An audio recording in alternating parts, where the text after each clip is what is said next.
Hey everyone, welcome to episode 3 of the Hornography podcast. My name is Andrew. Sitting next to me is Brendan, from vocalist for All This Filth, but also co-promoter here at Hornography. For those tuning in for the first time and don't know what Hornography is, it's a monthly event that's been running since 2018. It's a live music event that features live bands, metal DJs, there's giveaways, there's all kinds of stuff, different themes and all kinds of cool shit going on every month. It takes place in Perth, Western Australia. Perth, Western Australia, yes. It's the Hornography is the Perth Metal Club, started by Dicey and Cabo back in 2018. 2018, yeah. Dicey obviously known for Soundworks touring, Cabo known for a bunch of bands he's been in. Claim the Throne, all that stuff. Tom Thumb, I remember them, yeah. What was that other band that he was in? Harvest Trail, that was good. They're good, actually. They're actually good, yeah. They've played Hornography a bunch of times as well, actually.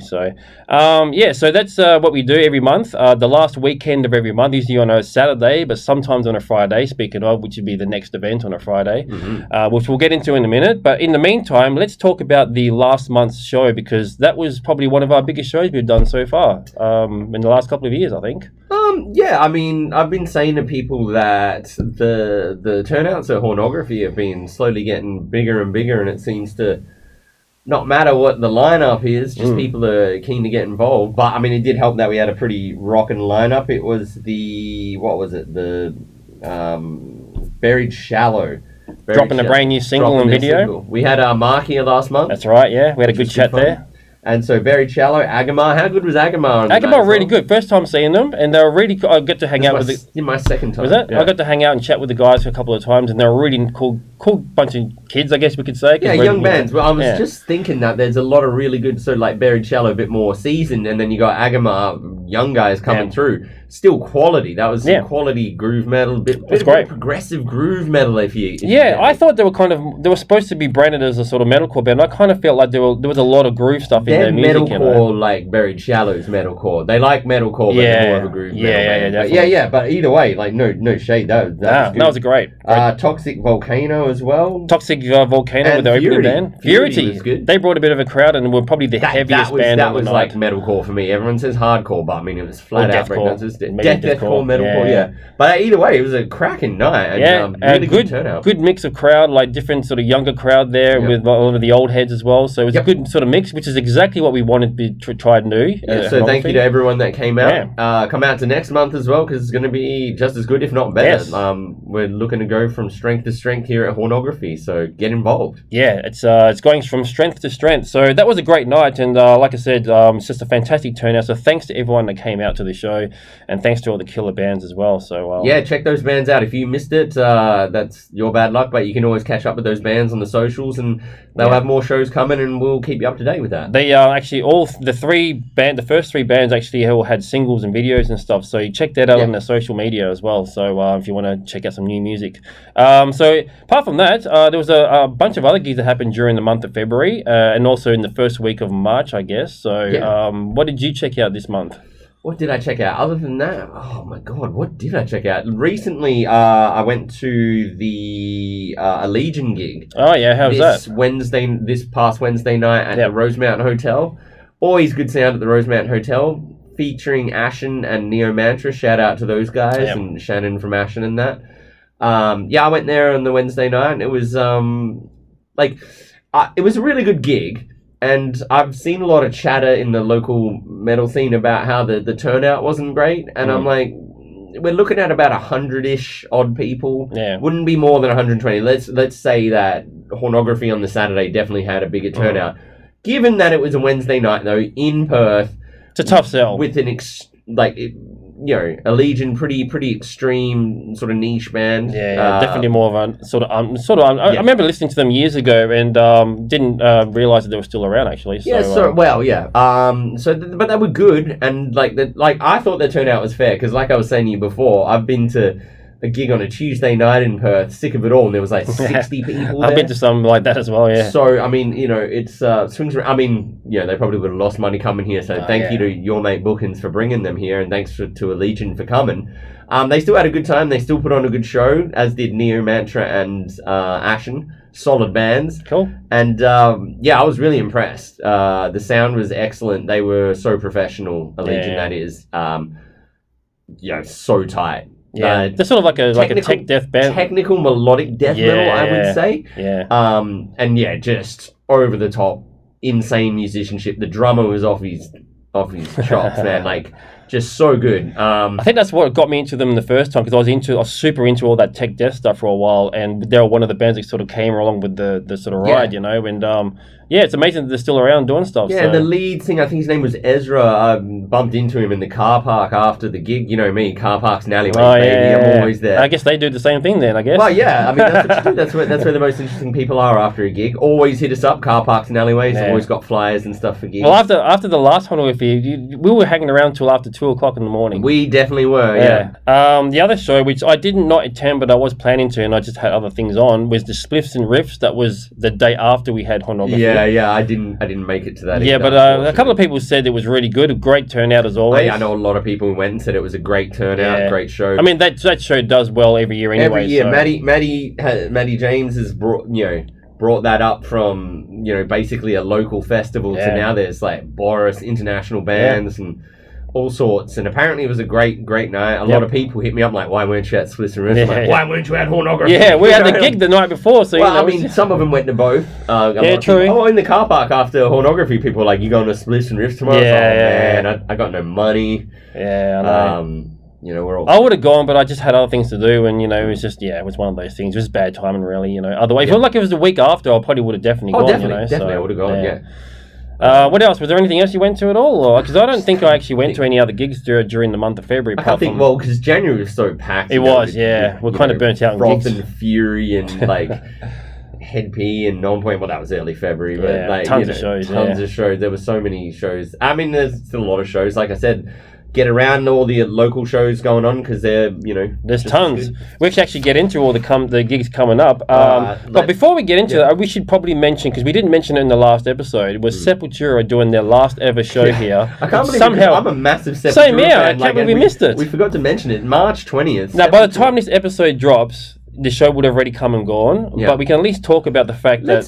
Let's post about it on the social media. Yeah, we'll post something about it, obviously, beforehand. We're both going to be going to the show anyway. Definitely. But yeah, what a legacy that band's had, and obviously a lot of ups and downs and stuff, I'll say this, because I've spoken to a lot of people, and I'm like, are you going to this gig? And a lot of people are like, yep, definitely, because it's the last time you ever get a chance to see Sepultura. Granted, I do see them every time they come through anyway, Same. So, But a lot of people are still on that whole, I don't know, this is an old argument that like no Max equals no Sepultura. Yeah, I get it. Listen to me, right? I'm a massive Max Cavalera fan, as you would know from tuning into any episode or being to any All This Filth show. I'm a massive Max Cavalera fan. Soulfly, Nailbomb, Sepultura, Cavalera Conspiracy, Killer Be Killed, whatever it is. I'm into all that as well. I'm a really big fan of them. Now, back when I was younger and Max left Sepultura and I was one of those people. I was like, I'm not even going to check out the new Sepultura because I was like, who cares? Without Max, it's nothing. And over the years, every time Sepultura released an album, I would always have at least one friend be like, hey man, you checked out the new Sepultura album? I'd be like, nah. Like Rawback or what was Nation and stuff like that. Yeah. Against was the first one, so Against, Nation and Raw. I remember my mate Josh was like, have you heard Rawback? And I was like, no. But then by the time they got to Kairos, I remember at the time Cam was bassist in All This Filth, and he was like, dude, have you checked out Kairos? And I was like, nah. And it was just after they did that Dante X something. With the that was Clockwork Orange. I thought that was a great album as well. It was a concept album. About Clockwork Orange. The book / movie of Clockwork Orange. Anyways, so enough people hassled me. I went and bought Kairos on the CD, and like I actually really dug it. I went back, listened to all the stuff, and I was like, yeah, man, I've been missing out. Like, if you take away your preconceptions about Sepultura and you just listen to this band as they are now, they're a solid groove metal band. I agree. Solid, tribal, infused groove metal band. Yep. Are they the same as when they were in with Max? Absolutely not. No. But don't tell me that they don't put on a good show, because they definitely do. They put on a killer show, yeah. Don't tell me they don't make decent music, because, I mean, I guess it's subjective, I guess. Subjective, but they do make decent music. If you compare it to Max era stuff, no. Like, Like, because you're thinking it's prefer supposed to be like that, but it's not because it's different musicians. I prefer and it, stuff, but genuinely, there's some stuff to get into post that. Yeah.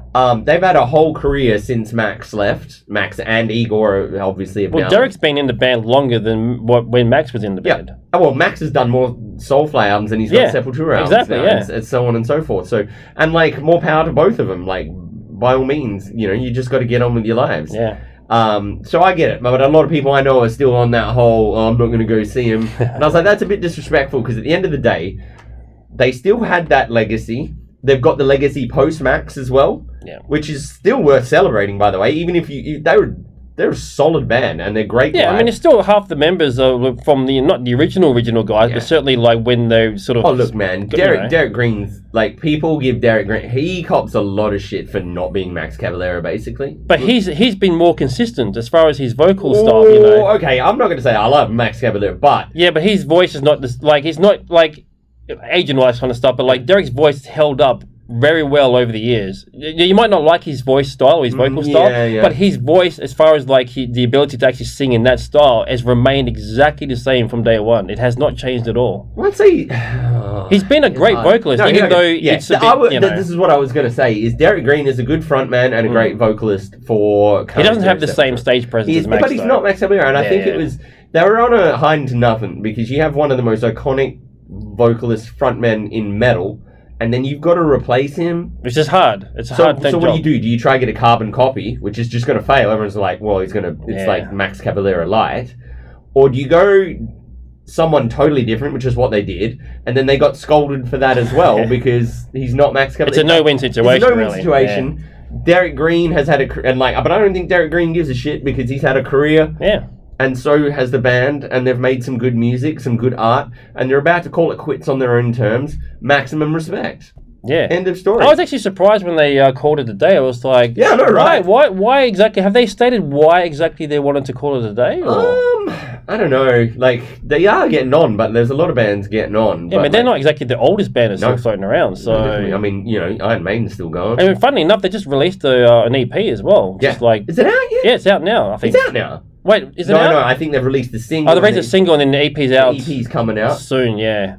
So many releases coming out. I know, it's crazy. It's hard to keep up with it, but so I guess I don't know. Maybe they're one of those bands where they might still record stuff, but they just won't tour anymore or something. I don't know. You never know. Well, so what are they going to do after post? Like Sepultura, like after put their feet up, have a well-deserved rest. I guess, but maybe musicians can't. Maybe the younger dudes will form a new I wonder what Derek Green will go do a new band, maybe? Oh, he has to, because he's still... I kind of feel like he's still got something to, like, deliver as far as... Like, maybe the bands that he'll do next won't be as good as Sepultura, but, like... Well, maybe they will be. Who knows? Well, maybe, yeah. It's a hard one, though, because it's hard to kind of beat that legacy. Well, maybe they'll be a bit like Slayer, Slayer call it quits, and then they came back. They bust out a... big festival type shows and all that stuff, yeah. I think while I've got this open, actually, upcoming releases that I've got listed down for those interested, we've got Lamb of God's Into Oblivion, March 13th. Listen to that. It's Lamb of God. Yeah. It sounds like them as it always do. I've listened to 2 or 3 songs from the upcoming album. They got the 2 that are standard Lamb of God, but they got that one song. Is that the sludgy one? Yeah, that's very New Orleans. Starts with an S. I know the one you're talking about. Yeah, very New Orleans. I saw the music video when that dropped, and I was like, "Is this Lamb of God? Like, who is this? It's like if Lamb of God meet Crowbar." I like it. I really like they've done something different there. The music video is very weird, very creepy. The music video literally references New Orleans. If you look at a lot of the the imagery is very. I wonder if they filmed it NOLA. Do you know what I mean by NOLA? Yeah, New Orleans, Louisiana. Yeah. Check out that sludge metal scene. But anyway, so you got Lamb of God, Into Oblivion, March 13th. Skindred, you got this, April 16th. Slipknot have that, they're releasing that Look Outside Your Window, which is apparently tracks they recorded during the album We Are Not Your Kind, possibly. Don't quote me on that. But anyways, they're sort of B-sides, as far as I understand. Like leftover tracks or something? Leftover tracks, yeah. Right, okay. But they're going to release it under a different name. But it is Slipknot, sort of. It's the main writers. Yeah. Look it up on the line. I'm not going to go into it too much, but that'll be interesting. Terror, if you get into that hardcore sound, Still Suffer, April 24th. Obviously, like I said, Sepultura, The Cloud of Unknowing, April 24th as well. That's going to be a good day. Yep. Seven Dust, if it's your jam. They got an album called One on May 1st. Oh, yeah, that's right. Yeah, I heard about that. Yeah. I don't care what anyone says. I actually really like Seven Dusts. Yeah. I think they're a good band. They're great live. And definitely there's way more stuff coming out. That's just a bunch of stuff I looked up. So do your own research into that. But there's always stuff going on in the world of metal. Cool. All right, so upcoming gigs. We'll gloss over the ones we've already mentioned in the last episode, but there's a few that we didn't mention or some stuff that has been announced since the last episode. Yes. April 2nd, Sadistic Intent from the US playing at the Milk Bar with Crypt Crawler, Bloodlust and Bone Greer. April 28th, we didn't mention this one, Evergrey from Sweden. Yep. So if you like a lot of that melodic metal stuff, they're playing at the Roseman Hotel with Primrose Path opening. Yeah. They got the support slot, and a band from Canberra called Immorium. So that'll be pretty cool. Immorium is solid. Yeah, I like Immorium. Yeah. So they're coming here on the April 28th at the Rosemount. We got a grindcore band from Finland called Rotten Sound playing on April 30th. All you grindheads get into that. Amplifier Bar. I don't know too much about them, so I can't really comment on that. So if you like your grindcore stuff, that's the show to go to. So yeah. Get to it. May 2nd, a band called Serpentine doing a show at Linux Lounge with Shadowborn doing their first ever gig. So shout out to Shadowborn because the drummer is from Vanta as well. Yep, Ferdinand. Yep. Busy man. Forged by Fear. I don't know too much about them. They're like a sort of hardcore type of band or something, I think. Did they play a Hornography? I don't think, not since I've been involved. Well, we'll have to hit them up. And Cold Fate are also playing there as well. Fate. So Thrashers. Shout out to Paul Discerny. Paul Discerny, great, He's bringing over Mortal Sin later this year as well. Yeah, long-standing Perth metal man, Cold Fate. That's right, yeah. If you like it, they're thrash-tastic, that's all I can say. Get into it. We mentioned this last month, but May 19th, Fear Factory playing at Metropolis Fremantle. I mean, that's my jam. Yeah, I'm looking forward to that one. That's going to be the gig of the year, I reckon, so far anyway. So, May 22nd, your band playing with Bile Cannon doing their EP launch show. So yeah, it's going to be All This Filth, Bile Cannon, Buried Shallow, our friends in Buried Shallow, you know, Mark, and Breed. So it's a pretty diverse the Crab Walks are back again. Yeah, it's going to be it's going to be a pretty diverse thing. It's a and that's at Linux, yeah? Linux Lounge, May 22nd. Yep. It's a tribute to Harambe, the gorilla that was sadly and apparently if you dress up as a full gorilla suit, you get in for free.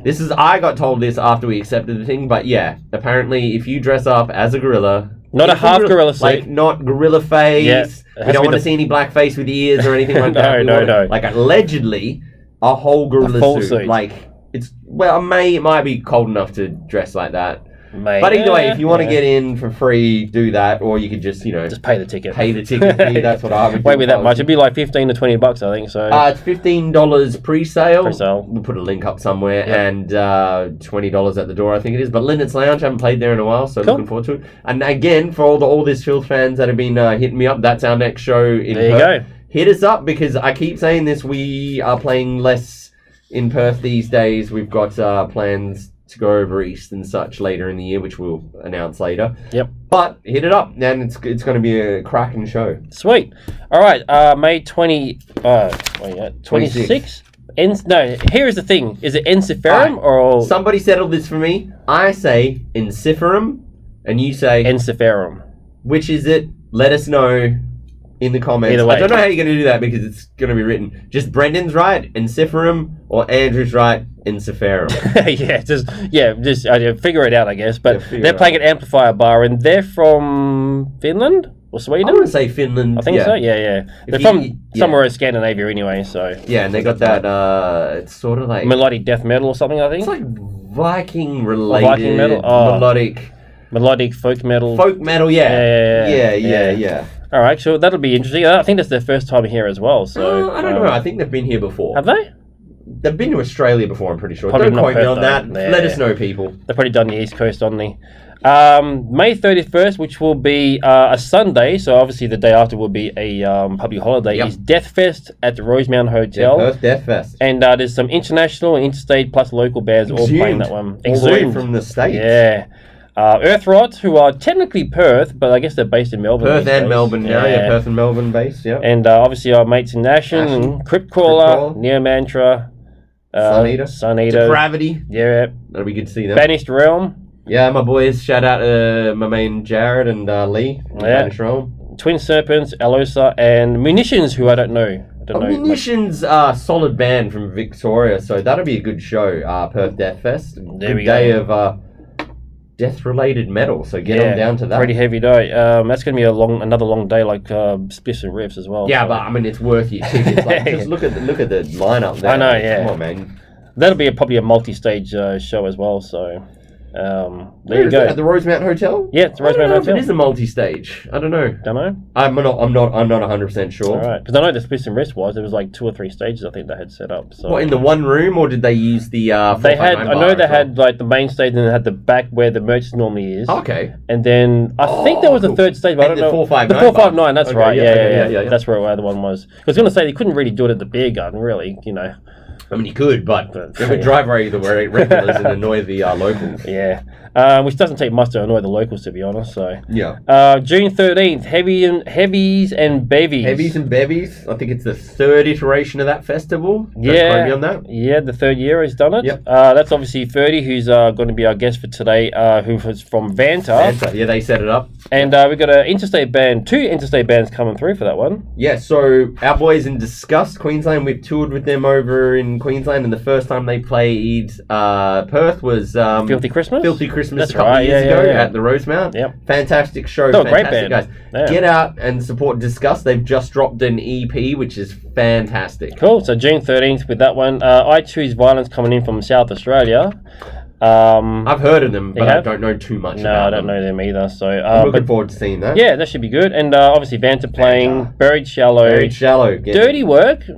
Can't say I'm familiar with them. Never heard of them. Yeah, so that'll be interesting. A new band maybe. So Slaughter the Soul we had on January. Yeah, they were, I guess, a more sort of melodic death metal sort of band, I guess, a little bit. Which makes sense because they're Slaughter the Soul is the Soul's close to it.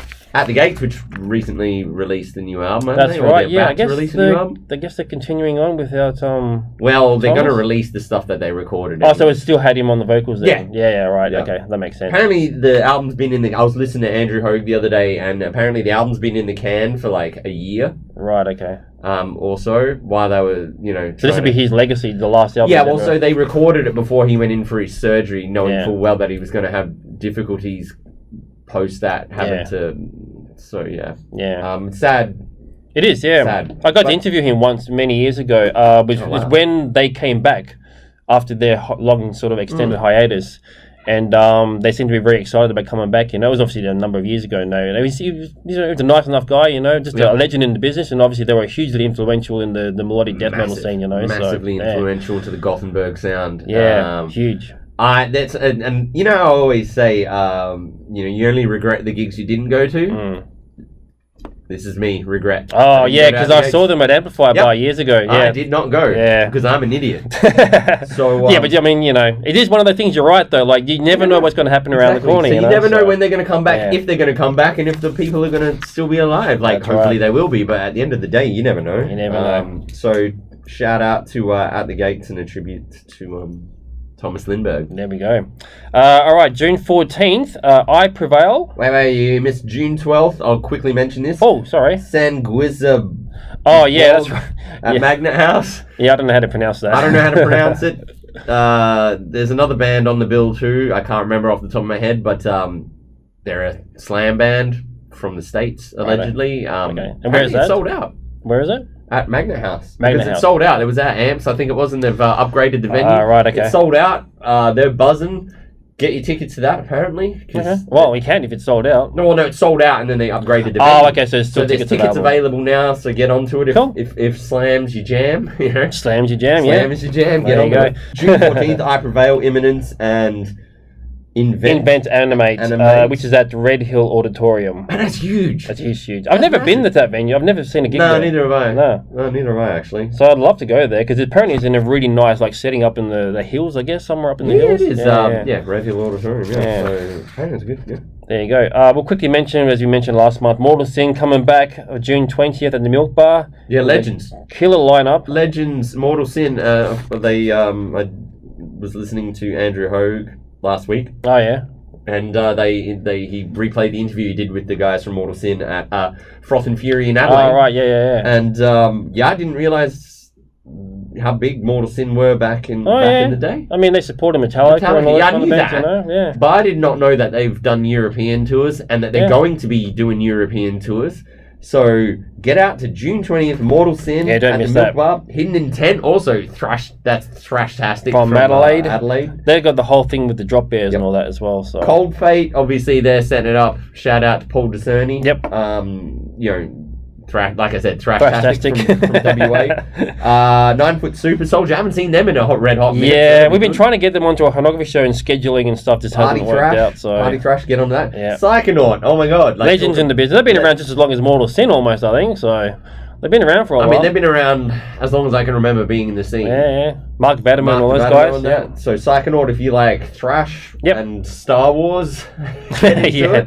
I do like their rendition of that. Like it's actually a real fun sort of like thing that they do. Oh man, with it, everybody waits for them to play that in the set. Yeah, that's cool. Yeah, and you know, if you're not from Perth, you know, and if you are from Perth, you know if you know. Exactly. Just go see it. Just go see it. You won't be disappointed. Forged by Fear are playing. Enforce, another legendary Perth. Yep, Guy Bell. Metal band, Guy. And Betrayed by who are Betrayed by Life? I don't know. Can't say I do know. I think they're from. Are they from East. here? I think they're from over east. Betrayed by Life. I don't recognise. Don't quote me, but they might be from South Australia. Okay. I'm not sure, but I think I've heard they're from South Australia. I don't know. Okay. July 7th. What? How do you pronounce that? Yeah, how do you pronounce that? I don't even know where to start. You want to say July 7th at Amplifier, Guerrilla? Spell it out. Gaerea. Yep.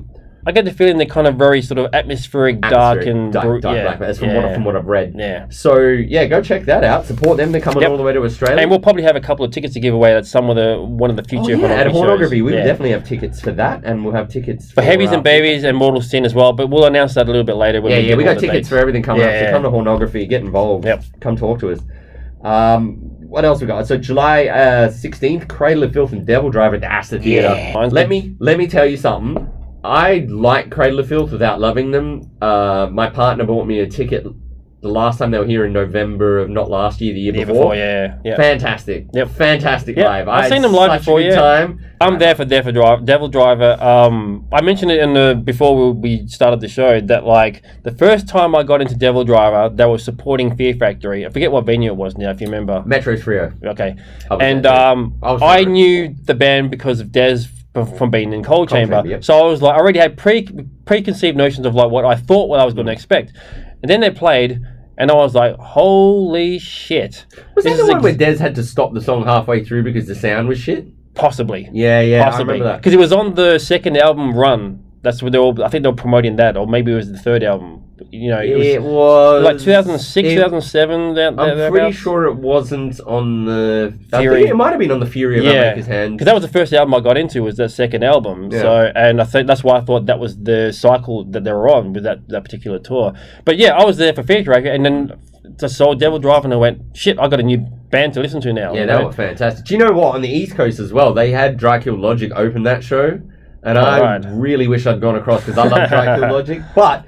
Devil Driver, it took me a while to get into Devil Driver. Really? But hear me out. They are better live, in my opinion, than they are on album, and they're fantastic on album. Yeah. You will not, like, if you just like metal, full stop, they're like a wicked groove metal band. Yeah. Check out Devil Driver. Cradle of Filth, obviously, that gothic influence, slightly blackened metal. Yeah, a bit of the sort of black dark. They are sort of probably stuff. the mainstream, like the gateway to black metal. Yeah, if you know what I'm saying. I'd say so. Yeah, they're not like one of those hard to listen to black metal bands. This is the easiest thing. So you go Cradle of Filth, Dimmu Borgir. But the difference between them and say some of those other sort of black sort of metal bands is that they have a lot of guitar stuff in there. Like there's a lot of like guitar dueling and all that kind of harmonies and things like that. Melody and stuff. Like Hammer of the Witches is like one of my favorite albums from them. Like it's a solid album from start to finish. So I don't actually own a Cradle of Filth album. Oh, I know a lot of their. I used to hang out with a lot of goth people back in the day. They were big in the goth scene. Massive. Yeah. And so I know their best of. And when they played live, they basically played their best of. I was like, I know this song. Anyways, they were great live. And just a side note, Des from Devil Driver actually manages Cradle of Filth. Yeah. So this is a really. I guess we won't get into it too much, but there was a lot of controversy recently with all that stuff. I'm not going to mess with that, because I know what it's like when you got interpersonal problems in bands, and there's always too many sides to the story. End of the day, I can guarantee Cradle of Filth will put on a good show. Yeah. Get your tickets. Devil Driver is always awesome.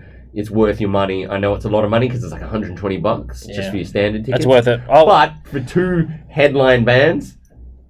But also, Devil Driver haven't been here in quite a while as well. So, before COVID, I think, so it's been a while since I've been here. Yeah, because Des got really sick during COVID. He got COVID really hard. I remember it. And he wasn't going to be able to get on a plane ever again because his heart swelled up or some shit. Yeah, the last time I interviewed him, he was talking about the Dealing with Demons album. And he was telling me the story about what happened during, COVID and what he stuff. And it was like, he died. He couldn't, do anything. You know, he was just, he just could not play, could not sing. He literally almost died. Yeah. He had to go to hospital. He got COVID. And then it was just he was worried he was never going to be. And he's still been struggling on and off with it ever since. He's got one of those long COVID things he doesn't say.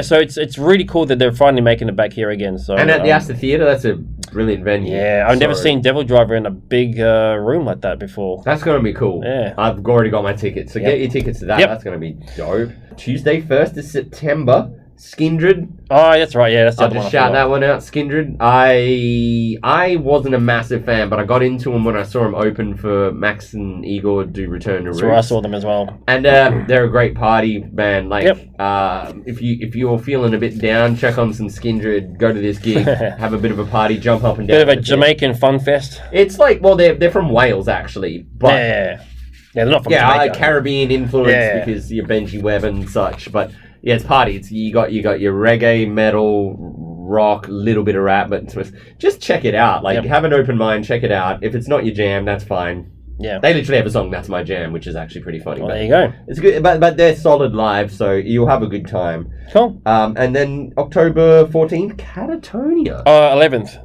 Is it 11th? 11th, yeah. Yeah, these glasses need to be stronger. Catatonia, shout out to DRW Entertainment. So we will eventually have a double pass giveaway for that one, so stay tuned for that. So there you go. There's the upcoming gigs. So check out all the social media pages and check out all the links in the description below for this channel as well. They'll have links to the tickets and the event pages and all that kind of stuff to some of these gigs and all that. So there you go. There's the gig list. Anyway, for next month. Oh, sorry, this month I should say. This month, yep. Our March show is Vanta Album Launch, Perpetual Selection, which is going to be out March 13th. So by the time this podcast drops, the album should be already out. There's the album cover there. Yeah. So, I got an advance copy. I've done a review, and we're going to do a new segment next when Ferdinand, who's here, I just got the text message while I was reading. I wasn't being rude. He is here. We're going to do an interview with Ferdinand, the drummer from Vanta, and we're going to do this thing called... I haven't really got the title of this segment down. Andrew's got a different thing. I was going to call it originally. What was it called? In Your Face Reviews. In Your Face. I kind of like that one. Reviews. Yeah. And and then I thought there's a Hatebreed song called Straight to Your Face. And so I started thinking maybe Straight to Your Face Reviews. The idea is that a lot of people do reviews, right? And it's really easy. Keyboard warrior. Write your review, do your little podcast or whatever, and you're not anywhere near the artist. Yeah. My idea is, and this could be disastrous, is that I'm literally going to have the artist or someone from the band in the room going to do I've reviewed the album, I've got my notes, and I'm going to tell them to their face what I think of their album live, and then we're going to discuss it. Because I figure... I've always been like this. This is just generally how I live my life. If you won't say something to someone's face, don't say it at all. Have you the strength of your convictions, people. And that's just me. That's how reviews should be done anyway. That's how reviews So this could be interesting. And I actually started thinking, Jesus, I'm a little bit worried about this. What if I hate the album? What if I hate the album? I have to tell these people I work with and people, my peers and colleagues and friends. All right, so let's get Ferdy in. Yep, we'll see you in a sec. We're going to go get Ferdy.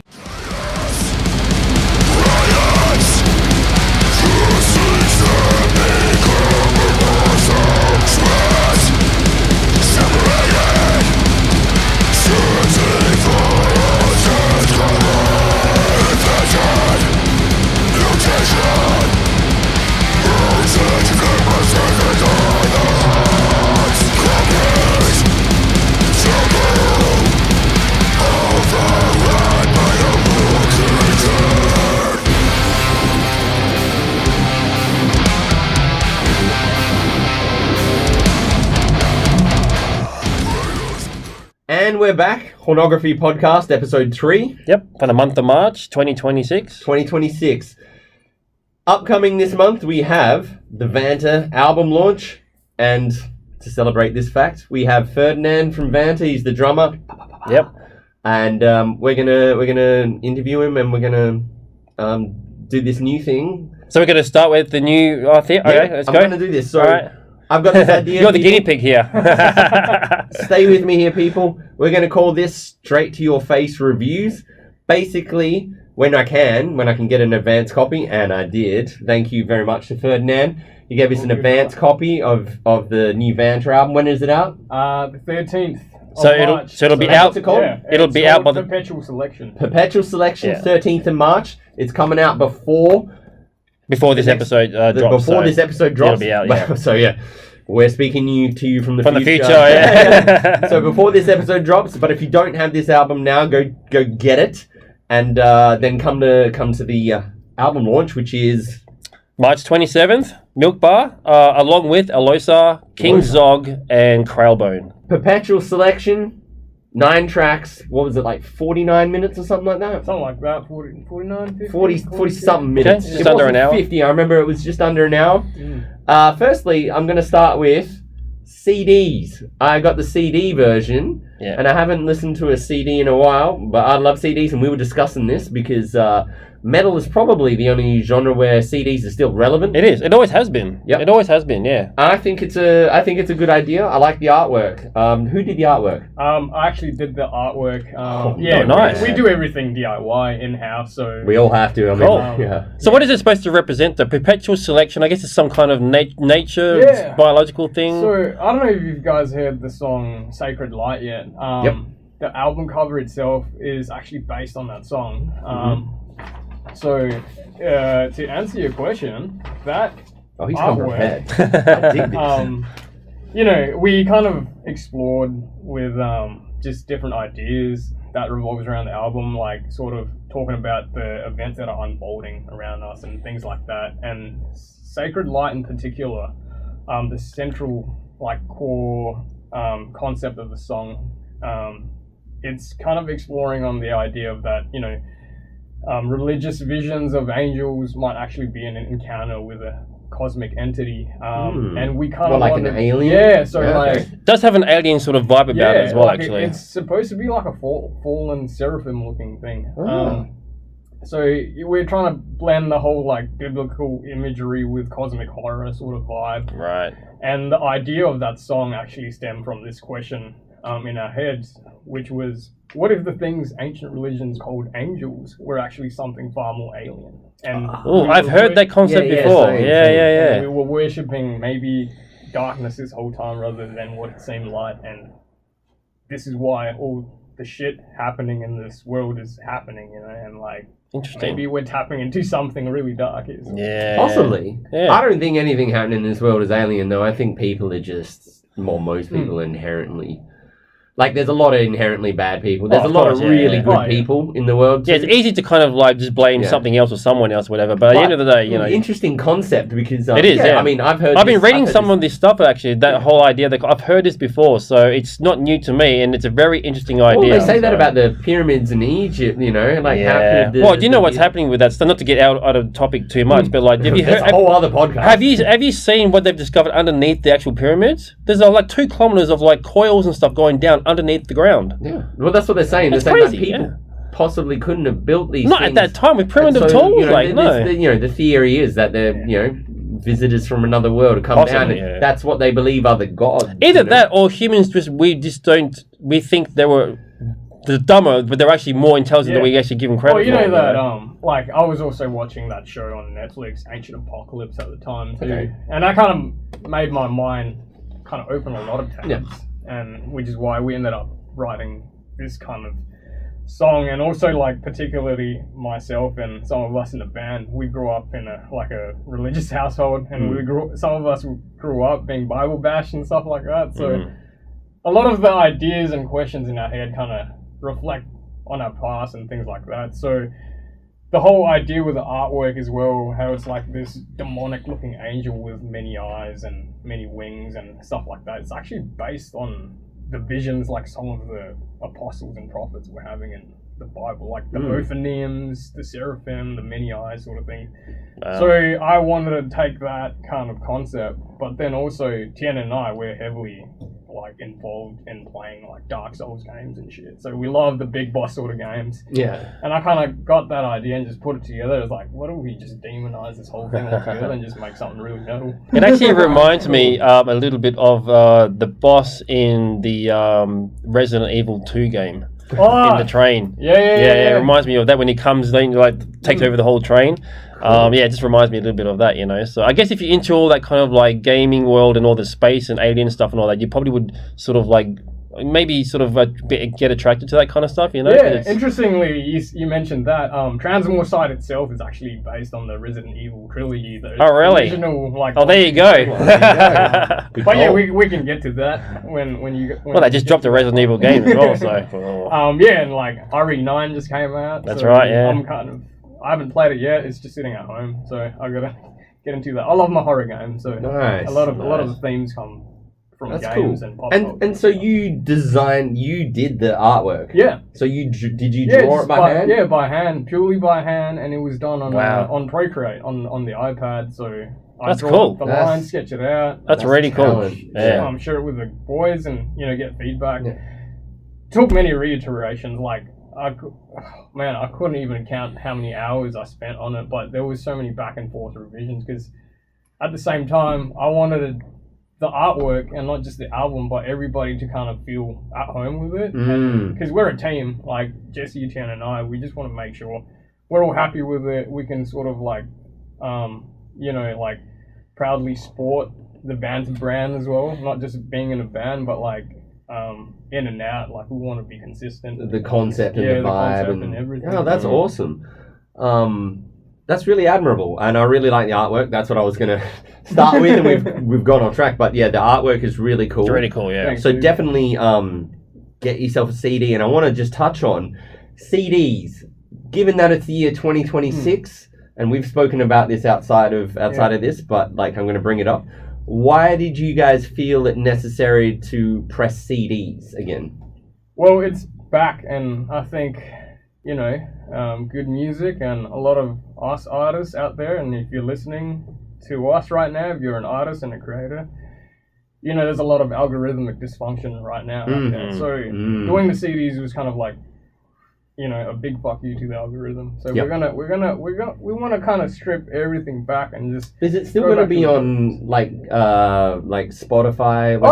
We're still on the streaming service. Excellent, because I'm gonna buy a digital copy so it's on my phone. Yeah. But I appreciated sitting down and actually taking the time to listen to an album again. For the first time in a long time. It actually forces you to listen to the whole thing as well. Yeah, and that's good. That's why I got a whole bunch of notes here, and I was like, this is cool. To be honest, like I said, I was worried I was going to have to sit here and be like, this is not my jam. It's not my thing. Fail. Damn, defended. But fear not, because seriously, I was really impressed with this album. This is your first album? Yeah, first proper album. I really dug this album. From the time I turned it on, and let me get my glasses because I got my nerd alert. So it starts with Empty Shells. That was one of my favorite songs on the album. I really, really dug that. Constant Kicks, man. Your drums on this album throughout, fantastic. Like if you and actually the instrumentation and the vocals, and so Jesse's doing vocals now? Yeah, he's doing the vocals. Yeah, that's cool. So you're just a 3-piece then? Or? Yeah, we're a 3-piece. Yeah. We write together as a 3-piece. Like Jesse still writes the guitars as well. Awesome. But yeah, he's done double duties as well at this point. But I think we just kind of kept going. We never really stopped, because we were all on the same page and we had this vision that we just wanted to come to life. So, always full steam ahead. So we work with what we get, and it's just about, improvise, adapt, survive, excel. And that's cool. And the musicianship on this album was was excellent. Like, and just for those who maybe have not heard Vanta stuff, how would you describe the actual music? Me personally, so like the press release says melodic death metal. That's a good place to start. Yep. Me personally, I say black and tinged melodic death metal. There's definitely, because you got some of the blast beats in there, and the stuff that I've heard. There's definitely tremolo riffs in there. Yeah, the tremolo riffs really sets up the black metal atmospheric sort of side of it.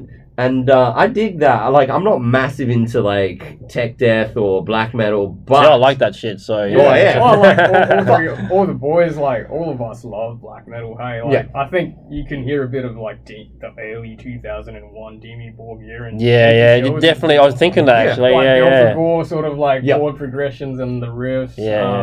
But yeah, we love that black metal. So we kind of wanted to take that melodic death metal core sound, like the European sound, like the OG sound, and just kind of blend it with there's definitely more modern stuff, you know, like we love like Shadow of Intent as well. They're like, you know, they're a deathcore death metal band, but a lot of their riffs are very black metal influences as well. So you hear a lot of that in this album. Definitely, like and stuff as well. If you get into, like, this would be for fans of death metal, melodic death metal, black metal, and a little bit of deathcore. Yeah, there's a little bit of deathcore. A little bit of deathcore. There are some breakdowns. Stuff. Yeah, I did. It's a bit of a hybrid, bit of a mix of different genres. And that's what I like about it, is that, like, whilst I was sitting there being like, this is a bit of this, bit of that, but like, I like that because I think it, you know, this is how genres progress. You know, people come together and, like, as any artist does, we take all our influences and put it into it, and that's exactly what it sounds like with this. Yeah. I really dig it. I think the production as well was really good, and then you guys produced it yourself. Yeah, right? Did you mix and master? Yeah, Jesse mixed and mastered it and all. Recorded it yourself. Yeah, recorded it ourselves as well. So basically, you've done everything yourselves. DIY, and like I really respect that. Wow, that's great. Like the sound is fantastic. Like I couldn't put it's commercially viable. Is what I'm saying. You could put this up there commercially. It's not like.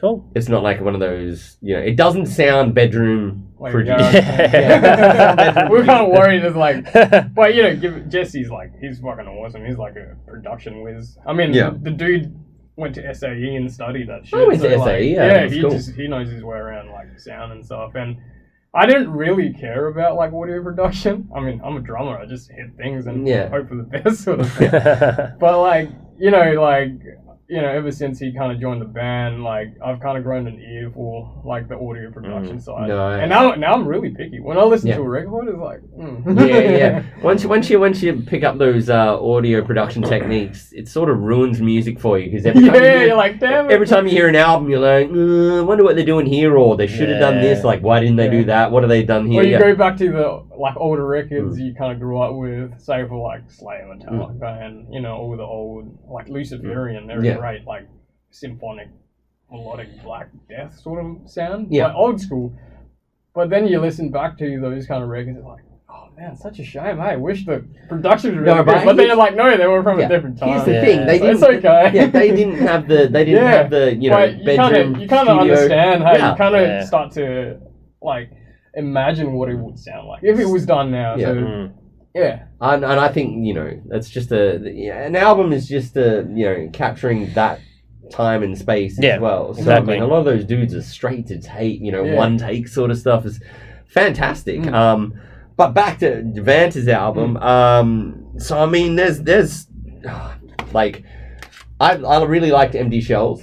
The intro song sets the scene. Can you tell me, firstly, because I don't want to fucking get cancelled. But is this pronounced Kuyang? Kuyang. Yeah. Can you tell me what this song is about? Kuyang. So that's based on a Southeast Asian folklore, Indonesian to be precise. So it's kind of like paying homage to my heritage as well. Like I was born in Jakarta actually, and then my whole family migrated here when I was about 4 in 1997. So yeah, I've just grown up as an Aussie, but like, you know, one day I was kind of like, I kind of want to do something different, you know, like we do a lot of ghost stories and serial killers and like different kinds of horror stuff in the Western world, in the metal bubble particularly. So it was kind of like, hey, I kind of want to share a bit of my culture a little bit. Like we've got some pretty grotesque horror stories. Yeah, I dig that. In the kind of Southeast Asian bubble. And, you know, this was sort of like the equivalent to Dracula, I would say. Okay. Kuyang.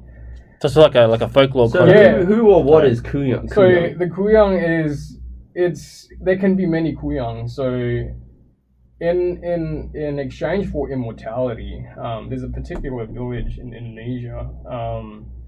It's usually in the kind of like East Java region up to like the kind of South Sulawesi and like Sumatra region. There's a lot of these like villages that are kind of rural, and they practice a lot of like dark magic and stuff. So like that. sort of like Yeah. black magic, and they- voodoo type for, stuff. like wealth Yeah, and all yep. that things. And one of the things they practice is immortality, and what they do is they pretty much just sell their soul to the devil or whatever, and then at night they become these like demonic floating heads where their head, the entire head and like spine and entrails and lungs would just rip off of their torso and they'd float around, and the entrails become like blood sucking devices, and they would prey on younglings and firstborns and things like that. Yeah. So I was like, man, that's This should pretty be a cool. horror movie. Dude, I was gonna say I would pay to see Well, this movie. there is actually a horror movie. But the Thais already beat the Indos to it. Actually, Indos have their own version of as well. But in Thai culture, it's called the Krasu. Yeah. Krasue. Yeah. But if you look up that in Google, like Krasu movie, it'll pop up. Actually, we watched a little bit of that movie and the Indonesian version as well, Kuyang. Just to get the inspo and the visualization in our heads and stuff like that. So yeah, that's pretty fantastic. much what the song is about, and I think the core concept of this, like the whole core concept of this album, is to explore the darkness of humanity, and like, you know, we're constantly trying to choose our own paths, but little do we know that we're actually heading to our own destruction instead of transcendence. So each track in this album actually represents a different myth, a sci-fi or a horror idea, or the general human condition, or the state of the world we're currently living in. So it's kind of like a reflection of everything that's just unfolding in society around the world. And we wanted to take those like themes and characterize them and give them like different sort of spirits or monsters. Yeah, cool. And the Kuyang is sort of like how tech companies are like preying on younglings and kids and stuff like that, exploiting them, taking their data, brain rotting them, numbing them, is kind of like draining the youth from them. So that's kind of it's a metaphor and allegory for that. That's cool. It's symbolic. Yeah. I would say. Each song is symbolic to a certain type of conflict or dark. I dig that. I dig that you guys have put a personal slant on this with the Indonesian folklore and stuff. That's really cool. Yeah. It's a bit like with sort of both worlds. Like you've got like sort of like the folklore side, and then sort of like a sort of reflection on like what society is doing currently. in this day I and dig age. that. Yeah.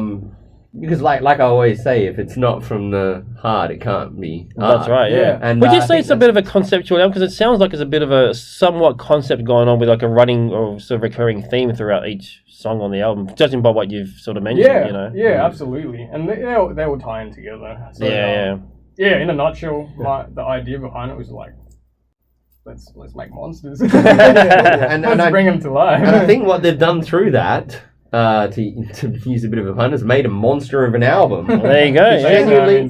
So to move on from Kuyang, Drown is probably. I need more listens, if I'm going to be honest. I need more listens. course, I haven't had a lot of time, but I've listened to this album. Drown was my favourite song on the album. Not because it was similar No, to Drown.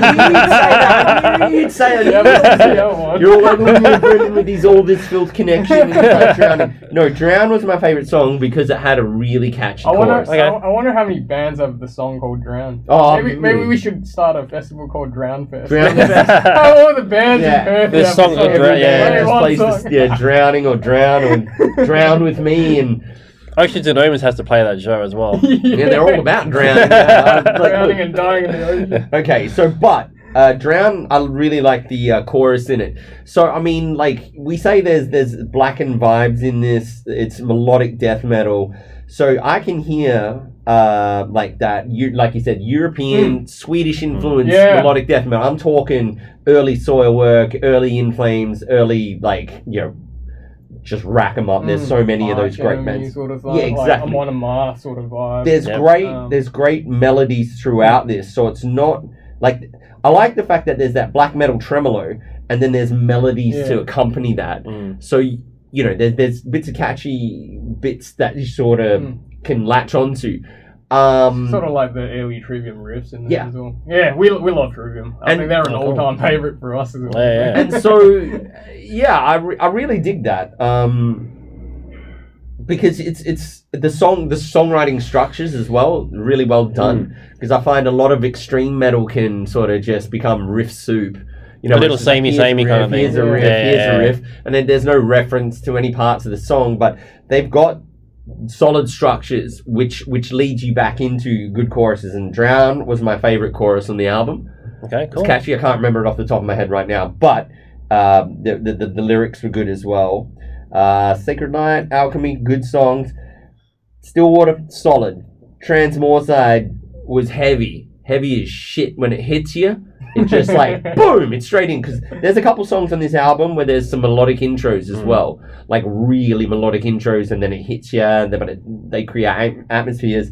Transmorside's like, nah, fuck that, bam, straight into it, hits you in the face. All right. Actually, Drowning has a really... Oh, not Drowning. There you go. No, you put it in my head. Don't put that on me. Drown has a really good intro as well. I really dig the first... I think it's like the first verse where there's like just one guitar playing and then the vocal, and there's a cool effect on it. Check out the album. You'll see what I mean. So overall, a solid album. Yeah, and then Purity's dope. So, like, there are songs on there where like, Purity, like, straight up tech death metal. Straight up tech death metal. So there's something for everyone on this album. If you like extreme metal, you like your melodic death metal, you know, and a lot of these genres aren't my favorite types of genres, but when you mix it together like Vanta, and I'm not just saying this because I know this guy and he's part of the Perth metal scene, I would be honest, but I really dig this album, and it's a straight up early contender for Album of the Year, West Australian Album of the Year, maybe Australian Album of the Year. Oh, there you go. If someone was to say for fans of what would you say for fans of which bands? I would say, because I found it hard to describe, because like if I said for fans of Soilwork, that doesn't do it justice. The songs, right? Yeah, it doesn't do it justice, but I can hear Soilwork in there. Definitely like the Black Dahlia Murder. We love. I was actually thinking that. Yeah. Melodic death and the modern melodic death. Yeah. American, especially that American sound. We pull a lot of influence from those guys. Yeah. Like, but without sounding like it though. That's just it. You don't sound like Black Dahlia Murder. Yeah. And then like I think I would say like for fans of Allegiant, Shadow of Intent. Allegiant, we were just talking about that. I went to that show the other night. But yeah, to answer your question, for fans of Dahlia, Inferi, Allegiant, Lorna Shore definitely, because a lot of the deathcore elements stem from like the Lorna, like Immortal to Pain Remains, and like Imperium Delirium, Shadow of Intent to the Reclaimer era sort of like grooves and stuff. So yeah, we wanted to capture all our favorite influences on this record, and also like we wanted this album to feel cinematic, and that's what we're really big on. You'll see in the video clips that we have on our YouTube channel.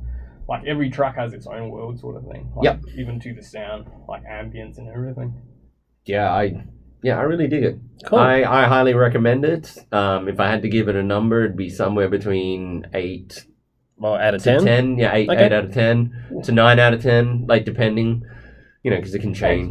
But, no, it's a solid... Nothing's perfect. No, nothing is perfect. I'm not gonna lie and say it's 10 out of 10. Like, I'm not gonna be like, this is the best thing I've ever heard in my entire life. But it is good. It's solid. For fans of that sort of sound, you like black metal, get it. You like melodic death metal, get it. You like Archspire, death metal, get it. Just get it. And if you're in Perth, Western Australia, well, that's it. So Friday, March 27th, you're launching the album officially, at least in the live aspect, along with Losa, King Zog, and Kralbone. So anything to say about the show, like what to expect, all that kind of stuff? If you like Black Dahlia Murder, come check out Losa. Yeah. Love those guys. Plus, you can also get the physical. I guess you'll be having the physicals available to buy as well. So and you can get it streaming as well. So. What do I gotta say? Yeah, come down, have fun. You know, if you're living in Perth, particularly, like, come on, there's a lot of cover bands and tribute bands. Oh, yeah. Go listen to something new. Yeah. We all the masses, right, always complaining, we never get anything down here in Perth. Maybe if you try something new, we can have more nice things. You know? That's right. Get out of your comfort zone, get off your ass, come down, have fun, talk to us, let's have fun. Yeah. The narrative, and we were saying this earlier in the episode, the narrative is that nothing ever comes to Perth, and we spent like a good half hour going over this, all of this. Not until like the back end of last year, hey, just like all the cool stuff coming in. So many. That's just the international stuff, and then obviously all the local gigs, you know. So international local gigs, and like there's so much coming that I can't even afford it, but I'll make it happen somehow. Because as I always say, you only regret the gigs you didn't go to, and you will regret not coming to next month's Hornography. I'll be there. Andrew will be there. Obviously, Ferdinand's going to be there. No, he won't be there. Oh well. But yeah, I mean, just put the backing track on.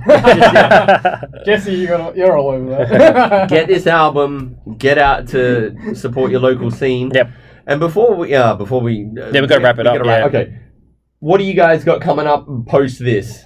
We have our Heavies and Bevies mini fest. Already mentioned. On the 13th of June. We've got Discus coming from Queensland, and we've got I Choose Violence from South Australia. Yep. And they were on the Froth and Fury lineup, and good blokes. Like Dirty Works playing Baricello, we're playing that. We got more to announce as well, so stay tuned.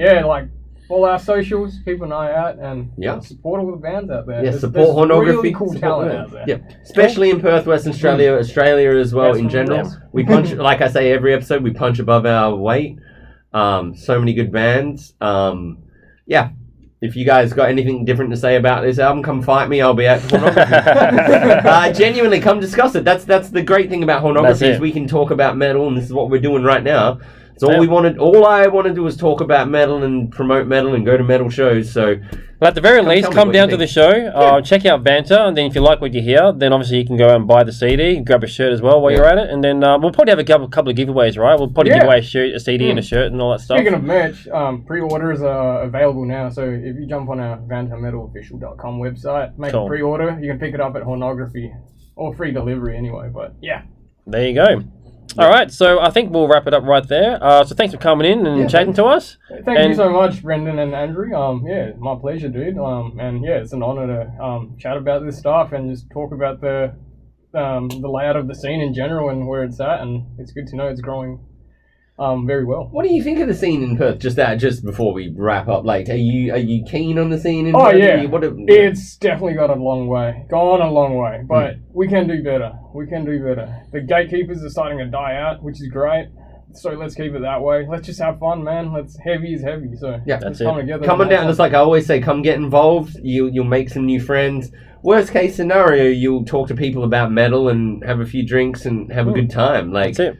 Genuinely, that's the idea behind Hornography. It's not just about the live bands and stuff. It's also about coming together, meet new people, hang out with old mates and all that kind of stuff, you know, and be just like community minded, I guess, you know, get everyone together and just have fun. Involved. So I always say this, like, if you're in a band and you've got gigs coming up, let us know. We will promote it, even if it's got nothing to do with Hornography. If you got tours coming up, let us know. New releases, new music. Whatever. We will promote it through our media because we're all about getting it out. It's just hard to keep up with this stuff, so we kind of have to... We can't keep up with everything. We're not. But also, and I have noticed it, and I am going to just, you know, a lot of people I know that are in bands don't go to gigs unless they're playing. I'm not going to mention anyone, but you should... We're looking at you, this and this person. You should come out and support other bands in your scene. Again, this is just get amongst it. I know it's hard. There's, you know, you got kids and a mortgage or whatever. And like, you know, the cost of living and all that. But you only regret the gigs you didn't go to.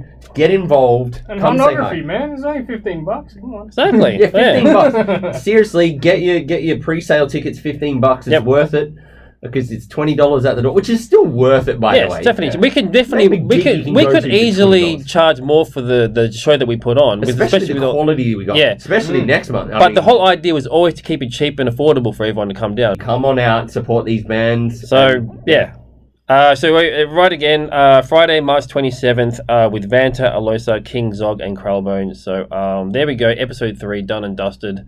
Thank you again for coming in, and there we go. No worries, that's a wrap. Thanks. We'll see you next time. Peace out.